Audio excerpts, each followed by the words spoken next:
Here we are. I just rubbed Yep. my eye. Now it looks all. Something was in it. Yeah. Paul sent me a picture yesterday morning that Yeah. could only be described as a think Navy SEAL on like one of those rubber pontoon boat things. Right. I mean, it was early dawn, like it was dark. You could Yep. just It was barely an see this. Apocalypse Now kind of a shot. Mm-hmm. Apocalypse Now? Yeah. Right? Why does that sound weird when they say that? Anyway, yeah. Yeah. SEAL Team 6 did pretty good yesterday. Or as we say, pretty bueno.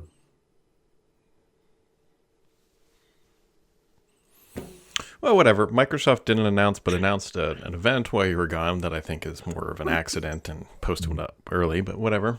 Or page one up early. Yeah, 2 weeks, right? Yeah. The 21st, there's going to be a new work era event with a Surface sub headline. Yeah, just like the September event. Although I think this one is actually going to be mostly Surface. Well, we'll see. I mean, but this one has more of a Surface vibe to it. There's actual hardware of interest. We'll see. Yeah. Yeah. Look, if they do as rumored, which is like Intel and Qualcomm versions of different things. Also, maybe I'm missing the boat here. Pardon the pun, but this Elite X processor, isn't it? I thought it was coming out later in the year. Like, that makes me a little nervous. I think it's like a dual like release time window sort of thing. Okay. Because if this is like another SQL or whatever the other thing was called, what was it called? SQ1, SQ2, whatever. This can't be a derivative of the current / previous gen stuff. This had better be. Yeah. Oh, no. I know what you mean. You mean Surface's ability to ship last generation hardware today. That was their motto. That would be a huge mistake. Yeah, that really, really would be. So hopefully that's not what it is. Hopefully that's not, because they, I don't know. We'll see. I'm interested. There's that weird there's something wrong with us. You know, the people like in this little space like we are, you know, like there's no valid reason to want this, right? But I want like a Qualcomm Elite X, whatever it's called, based PC. Like I want to make it work. I really do. And the Elite, I don't know. This one might be it. I know it could, but see, you have the disease too. You're over there like, no, I think this is it. Like, right. You know, we all do. I don't know. I hope so. I don't know why. Well, we'll find out. If it isn't, the ultimate AI PC was just released this week, so we could always fall back to that. Windows on ARM running on the air. Is there any way I could just boot into that? Is that a thing? Yeah. It is probably not coincidental. They got rid of Boot Camp right as this thing came out. Yeah, probably to the benefit of Parallels, who's probably cleaning up now because of it. Oh my God, yes. Yep. Speaking of Apple, they did a fun thing that I'm sure will not backfire on them, is that they killed Epic's developer account and then cited a tweet or whatever and said, this is why we're killing it. So nothing like a little retaliatory action that's going to make the EU happy. Censorship. I mean, there's all kinds of stuff going on here. You would just, all you've done is portray to the world how arbitrary you can be. And the reason for this regulation in the first place, because you can do crap like that. Yeah, they're classic. They're just classic. You got to learn from the past, guys. And being belligerent with antitrust regulators, it doesn't go well. That's not good.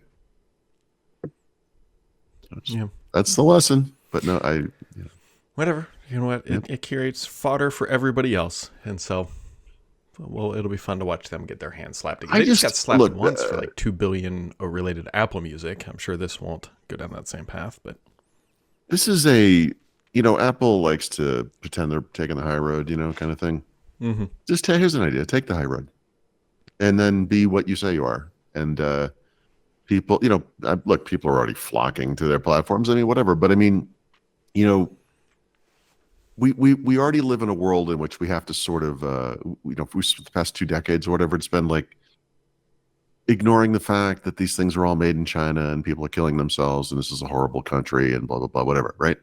And like now you're giving us like further little like moments of like ethical doubt here. I mean, come on, like just be the company you say you are. We need that company. I would love that company. I thought Microsoft was that company until Yeah, they're all terrible. they're all terrible. Yep, that's the problem. They are all terrible. They're all terrible. They all appear to be good until they're given an opportunity to make a decision. To not be good. Yeah, exactly. Right. Hand them the apple and see how they act. That's right. I mean, not the apple. No. I know what the metaphorical Garden of Eden. Yeah. No, I know.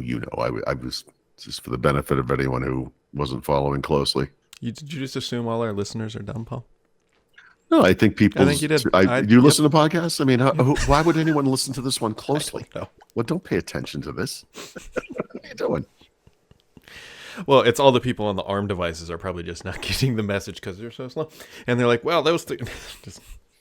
No, but you know what? Look, it's hard. Not you almost have to be a little delusional in some ways. Pick your poison when it comes to tech enthusiasm or whatever. But there's something innately interesting about any attempt to make something technical better. And sometimes that involves simplifying. And, there's the NT shift was a good example. The Intel shift for Apple, and then later the Apple Silicon shift is a good example. You apply that thinking to the software as well. Microsoft does a very slow job usually getting rid of old technologies, but then again, they have this incredible compatibility story. And in the same way that you see stories about like, Doom is running on a vacuum cleaner now or whatever, you can find some Windows app from 1991 that still works in Windows 11 today. And so there's an inherent debate and conversation you can have around this stuff, like what's the better approach. But Windows on ARM is only the 17th thing since Windows NT, where we've kind of been like, is this it? Is this going to do it? The funny thing is like somebody's listening to this and you're like, well, they're just trash. Windows on ARM actually isn't the problem anymore, and we know that because you can run it on Parallels, and it's mostly fine, like even more than mostly fine these days. It's the hardware that is direct from Qualcomm is just not up to speed. That's right. Yet. Yeah, look, people who follow ARM know this. Excuse me, still in Mexico City, still dry. Because they've watched every step of the way as every little and mostly whatever announcements have come. And I don't know that there's more we can do on the software side, unless there is some magic that would allow x86 drivers to work on ARM. I guess that's the one thing you can make a case for. But honestly, I think that situation has improved to the point where Microsoft has started taking control of, what we call class drivers or whatever. And like this stuff actually is fine. Like how many people out there need esoteric print features now, to get things on paper? And until don't raise your hand, and please don't write me an email. I was going to raise my hand because I needed Okay, but for that purpose, it's not like these other things are going away. Right. The x86, whatever you want to call it, platform persists. So we all have those computers. Look, we live in a world where you pick up your phone and you do most of your things, and every once in a while you're like, I need to do this one thing over here on a computer or whatever, a tablet. Printing can be like that. And honestly, for most people, printing isn't like that because the capabilities in Windows and ARM are fine for most people. Well, the irony of that, what you just said, it's actually easier to print from my phone these days than it is my stupid PC because yes, that's true. That's true. Whatever there's a Brother printer that everyone recommends, and I highly recommend it because it works every time. It's like a Wi-Fi printer kind of a deal or whatever. Yeah, but it's stupidly good from your phone. Now, from your PC, it's like 1 in 5. But we have HP stuff. But I mean, we can print from phones pretty easily. It's not a big deal. Yeah, the problem is Windows. Like half the time I hit print, it's like it's printing, and then you go down to the printer, it's not there. I pull it off my phone, hit AirPrint or whatever, and it prints instantly. Well, let me tell you something Windows does fantastically, and this will work great on Windows and ARM. Print a PDF, and then send that thing to somewhere else. That's what I do. That is legitimately what I do. I know it's crazy how well it works. I have a folder. I almost feel like in Printing in OneDrive. Windows is print to PDF. I have a folder in my personal OneDrive that is called Transfer for literally just that, so that I can put things in there and then pull it up on another device. That does not surprise me in the slightest. Well, right? They're supposedly fixing that with some sort of weird printer driver thing, sandbox environment. I don't know. But yeah, it's only been 90 years. And printing is still horrific. Whatever. I know, the notion that print drivers are the problem in Windows in 2024 is hilarious to me, but whatever.